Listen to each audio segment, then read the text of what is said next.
Hi, this is a crochet video. I'm Linda Ann Ferenzi. I'm coming from Victorville, California. The date is May the 13th, 2021. It's around 10 o'clock in the morning. I'm making bags or baskets. This is one partially made. It's not made all the way. And I'm using an end hook. And I'm also crocheting by using 3 strands of yarn.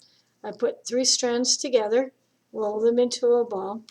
Then I'm chaining out 30 or 40 chains, depending how big or small you want the bag, and crocheting down the chain and then turning it and crocheting along the back side of the chain. So I'm going around like this and forming just a narrow pocket.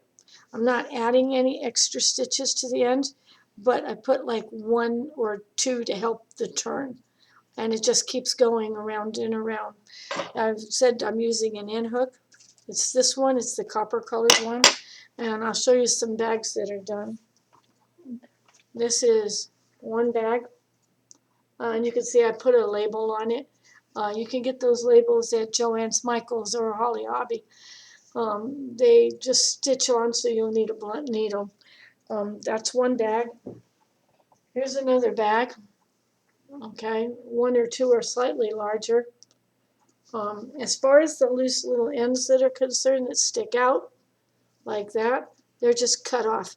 But generally, when you tie the 2 together, this one and this one together to make a new color, you turn around and you take the 6 strands out, tie a knot, pull it tight, and then fold the loose yarn, the tails, into the top and then crochet over the top of them.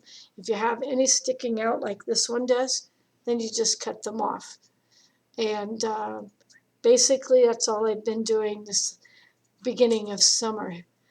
Can't go anywhere because of the virus, so I'm making a lot of Christmas gifts. You have a good day. Bye from Victorville.